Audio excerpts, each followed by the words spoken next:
G20 members के dinner invitation पर लिखा हुआ था the president of Bharat. PM Modi east Asia summit के लिए जकार्ता गए, वहां उनकी ऑफिशियल विजिट पर भी लिखा हुआ था the prime minister of Bharat.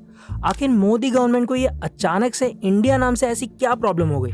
लेकिन एक क्वेश्चन, क्या लोगों को डिस्ट्रैक्ट करा जा रहा है? इस पर भी बात करेंगे।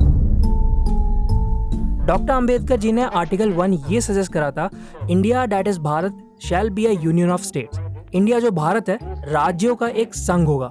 मतलब आप इसको भारत या फिर इंडिया कुछ भी बुला सकते हैं। लेकिन G20 के बाद से इंडिया और भारत के बीच डिबेट छिड़ गई है, जहां एक ग्रुप इसको सपोर्ट करती है कि इंडिया का नाम बदलकर फिर से भारत कर दिया जाए ऑफिशियली, और कुछ लोग इसके अगेंस्ट में खड़े हैं। और हाल ही में अपोजिशन पार्टीज ने अपने अलायंस का नाम इंडिया रखा है, जिसका फुल फॉर्म है Indian national developmental inclusive alliance, जहां 26 पार्टीज मिलकर बीजेपी के खिलाफ लड़ेंगे 2024 के लोकसभा इलेक्शंस में। यहाँ राहुल गांधी ने एक स्टेटमेंट भी दिया है कि ये सिर्फ एक अपोजिशन पार्टी नहीं है, ये थिंकिंग ऑफ इंडिया और आइडियोलॉजी ऑफ बीजेपी के बीच का डिफरेंस है। देश की आवाज को दबाया और कुचला जा रहा है। ये देश की आवाज के लिए लड़ाई है। देश को पहले कई नामों से बुलाया जाता था, जैसे भारतवर्ष, हिंदुस्तान, आर्यवर्त, हिंद, ये नामों से जाना जाता था। लेकिन ब्रिटिशर्स के आने के बाद इसको इंडिया बुलाना शुरू कर दिया। 1921 में जब हड़प्पन सिविलाइजेशंस ब्रिटिशर्स के सामने आई, तो उन्होंने हमारे इतिहास के साथ छेड़छाड़ शुरू कर दी और भारत को इंडिया बुलाना शुरू कर दिया, क्योंकि सिंधु घाटी में जहां ये सिविलाइजेशन डिस्कवर हुई थी, उसको हिंदस वैली भी जाना जाता है, जिससे लैटिन भाषा में इंडिया कहते हैं। धीरे धीरे उन्होंने डॉक्यूमेंट्स में इंडिया लिखना शुरू कर दिया। अगर हम फैक्ट्स पर नजर डालें तो हमारे फ्रीडम फाइटर्स ने कभी इंडिया माता की जय के नारे नहीं दिए, उन्होंने हमेशा भारत माता की जय के ही नारे लगाए हैं। लेकिन ये मुद्दा अभी क्यों उठाना था, आपने कभी सोचा है? पॉलिटिकल पार्टीज को लगा ये सही टाइम है, क्योंकि हर किसी की नजर G20 पर थी, तो ये सही टाइम है लोगों को डिस्ट्रैक्ट करने का।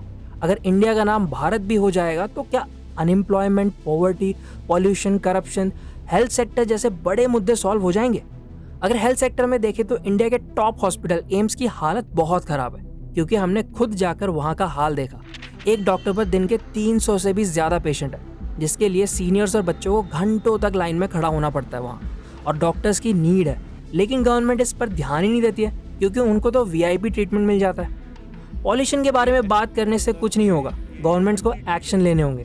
दिल्ली की बात करें तो ये वर्ल्ड की टॉप पॉल्यूटेड सिटीज़ में आती है। यहाँ जो नॉन स्मोकर है वो भी दिन की 20 से 25 सिगरेट पी रहा है, जिससे लोगों की लाइफ एक्सपेक्टेंसी कम हो रही है, और अभी से ही छोटे बच्चों में अस्थमा जैसे प्रॉब्लम सामने आ रही हैं। According to American Academy of Allergy, Asthma and Immunology, air pollution like traffic सबसे ज्यादा ट्रिगर करते हैं अस्थमा को।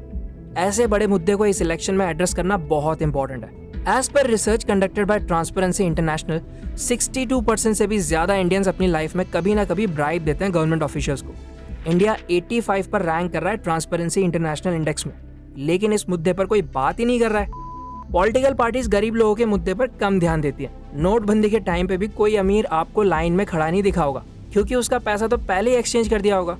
गरीब लोगों को ही धक्के खाने पड़े, और मास मीडिया का रोल होता है उन मुद्दों पर बात करे जो इम्पोर्टेंट है, ना कि पूरे टाइम सचिन और सीमा का इंटरव्यू लेकर TRP बढ़ाना।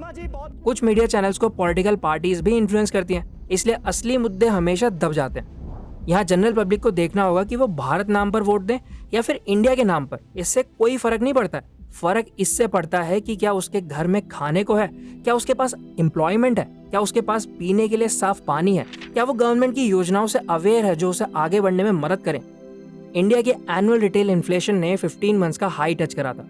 जुलाई में वेजिटेबल्स और सीरियल्स के दाम बढ़ गए थे। इस पर्टिकुलर मंथ में इन्फ्लेशन 7.44% तक चला गया था। ये शार्प राइज था 4.87 से जून में। According to India Times, 15% Indians month में 5,000 से भी कम अर्न करते हैं, लेकिन इसके बारे में कोई पॉलिटिकल पार्टी बात नहीं करती है, और कुछ पार्टीज लोगों की सेल्फ रिस्पेक्ट को ही खत्म करने की कोशिश कर रही है, हर चीज फ्री में देकर, जिससे लोगों को मेहनत ही ना करनी पड़े। अब आती है बात कंक्लूजन की। ये भारत वर्सेस इंडिया वाला मुद्दा बस लोगों को मेन मुद्दों से डिस्ट्रैक्ट करने के लिए उठाया गया, और आगे भी ऐसे बेसलेस मुद्दे उठते रहेंगे, क्योंकि 2024 के इलेक्शंस पर सबकी नजर है। तो लोग इससे इन्फ्लुएंस ना हो कि कौन भारत नाम का सपोर्ट कर रहा है और कौन इंडिया का, कौन आपकी प्रॉब्लम्स के बारे में बात कर रहा है, उस पर ध्यान दो और अपना वोट उसे ही दो। Thank you for watching. अब पाकिस्तान में हिंदुओं की हालत देखकर शॉक हो जाओगे। इस वीडियो को देखने के बाद आपको अपने भारत देश पर गर्व होगा, तो इस वीडियो को जरूर देखें।